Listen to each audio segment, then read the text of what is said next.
Hi there. Walter Rauschenbusch, Christianity and the Social Crisis, page 314. When two moral principles are thus forced into practical antagonism in daily life, the question is which will be the stronger.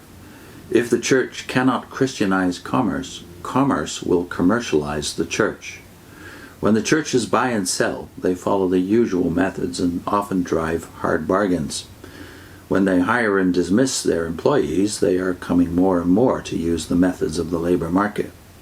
In the teaching of the church, those elements of the ethics of Jesus which are in antagonism to commercial life are toned down or unconsciously dropped out of sight. The Sermon on the Mount, in which Jesus clearly defines the points of difference between his ethics and the current morality, is always praised reverently, but rarely taken seriously. Its edge is either blunted by an alleviating exegesis, or it is asserted that it's intended for the millennium and not for the present social life. When the religious teachings of Tolstoy first became known in the 1880s, they gave many of us a shock of surprise by asserting with a voice of faith that these were the obligatory and feasible laws of Christian conduct. Thus the principles of commerce affect the moral practice of the church and silence its moral teachings insofar as they are antagonistic to business morality. We pointed out that there are some departments of life which are to some degree under the actual dominion of the Christian principle, especially personal morality, the family life, and neighborly social intercourse. But the principle incorporated in business life is so deeply affecting the methods of action, the points of view, and the philosophy of life as preached in the press and in conversation, that it is encroaching even on those realms of life which have hitherto been blessed by Christ's law. If Christianity cannot advance, it will have to retreat even from the territory already claimed by it. If the church cannot bring business under Christ's law of solidarity and service, it will find his law not merely neglected in practice, but flouted in theory. With many, the Darwinian theory has proved a welcome justification of things as they are. It is right and fitting that thousands should perish to evolve the higher type of the modern businessman. Those who are manifestly surviving in the present struggle for existence can console themselves with the thought that they are the fittest, and there is no contradicting the laws of the universe. This philosophy, of course, became called social Darwinism.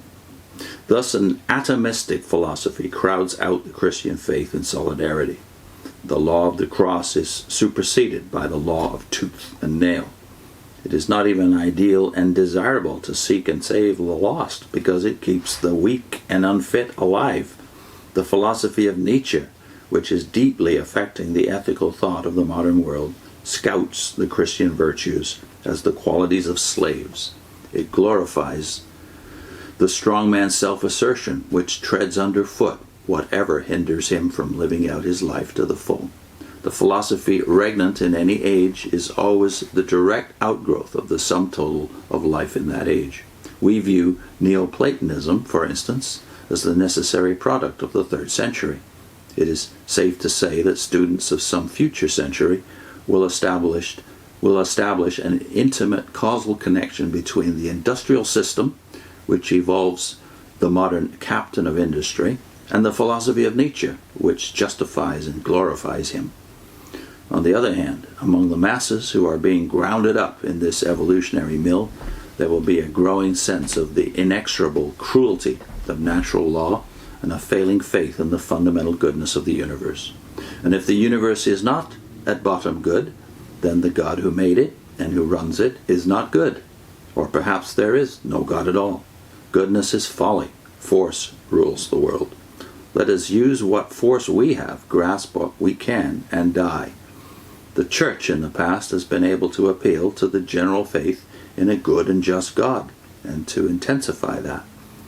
In that half-unconscious religion of the average man, half-unconscious religion of the average man gives way to a sullen materialism, there will be a permanent eclipse of the light of life among us.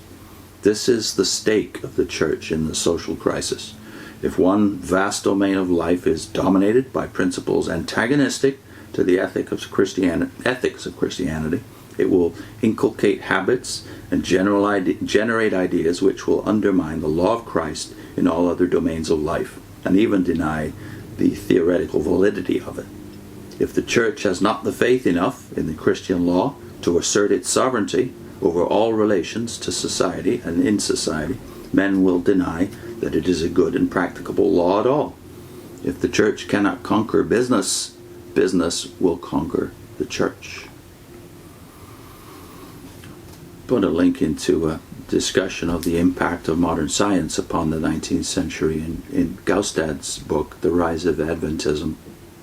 Genesis and Geology and the Rise of Darwinism. Yes, there were various Christian responses. Very few of them were as strong as Rauschenbusch's here. He's distinguishing, you'll notice, between biological evolution and social Darwinism. The idea that the struggle for existence that was apparently illuminated by Darwin's History of Biology in 1859 is applicable to modern life, and therefore life is in reality a struggle between the weak and the strong, and the weak must lose.